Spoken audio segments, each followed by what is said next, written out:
ازيكم عاملين ايه؟ كل سنه وانتم طيبين. النهارده هنعمل حاجه حلوه قوي، تحفه بالكريم كراميل. هتعجبك جدا، وحاجه تطري على قلبك في الحر ده كده خطيره.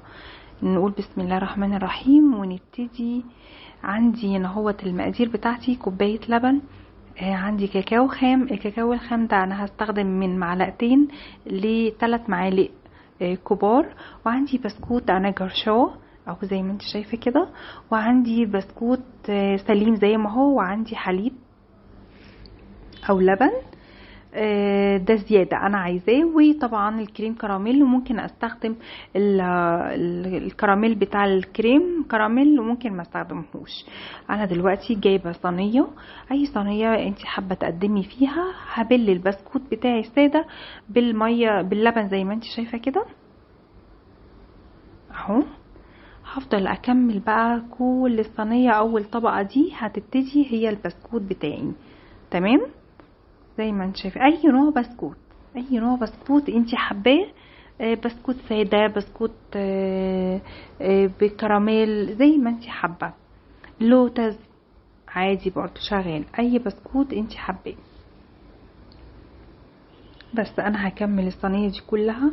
الحلا دوت او الحلو دوت بيدخل التلاجة، تاكليه بارد، طعمه تحفه، خطير جدا، وهيطري على قلبك وحلو قوي. بس زي ما انت شايفه كده اهوت، هكمل الصينيه كلها. اديني كملتها، كل ده هيبوش وهيبقى معايا مفيش كأنه مجروش بالظبط. عندي حلة على النار فيها بالظبط كوباية لبن كبيرة، هفضي فيها الكراميل بتاعي، تمام؟ وهياخد غلوتين كده على النار، وهصبه على البسكوت اهو. هفضل بقى اقلب فيه كويس قوي، اي نوع كريم كراميل انت حباه. يغلي غلوة 2 وخلاص، هو مش هيلف يعني معايا، لانه هو مش زي الرز بلبن او المهلبية. هيغلي غلوتين كده وبعدين هطفي عليه.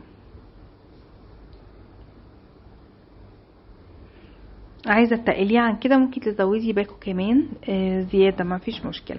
بس انا استخدمت هنا باكوين، لان انا هستخدم حاجات تانية في طبقه تانية.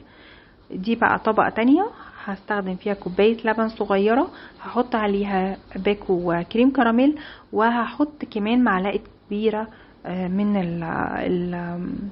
البودرة الكاكاو الخام ديت.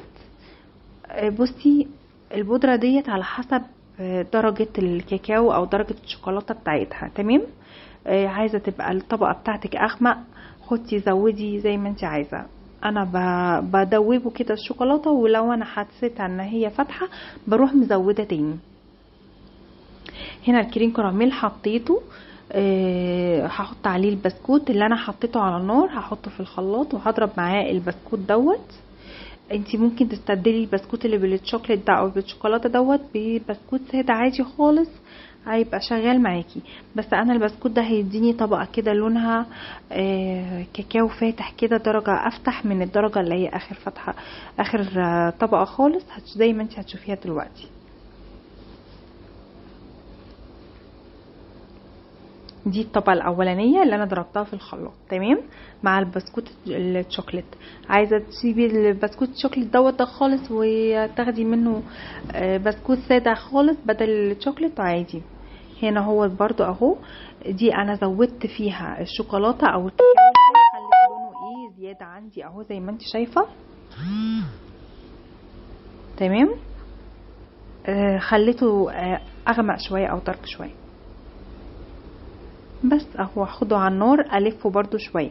الطبقه الاولانيه جمدت، دخلتها التلاجة، هحط عليها الطبقه التانية على طول. بصي الفرق بين الدرجات ازاي، دي غامقه ودي فاتحه.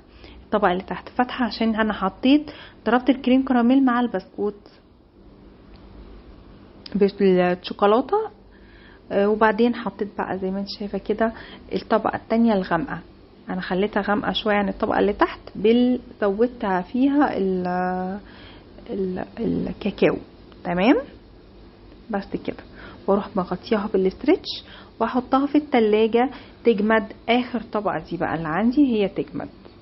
بس هطلعها من التلاجة بعد ما جمدت اهيت اهي، هتقطعيها عادي بقى زي الجاتو، خطيرة طعمها تحفة وطبقات كده روعة، هتعجبك قوي.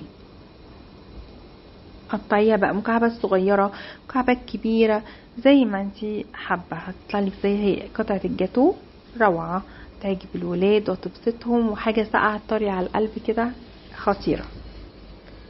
بس كده زي ما انتي شايفة كده اهوت، عادي كيكة صينية حاجة حلوة بتعمليها هتبسط الولاد تحفة جدا. اهي بصي بقى الطبقات اهي بتاعتي، ولما اغرفها كمان هتبقى روعة. بصي روعة والطعم تحفة. سويها ببندقية اي حاجة اللي عندك. يا رب الوصفة تعجبك، واشوفكم في وصفة جديدة، ومع السلامة.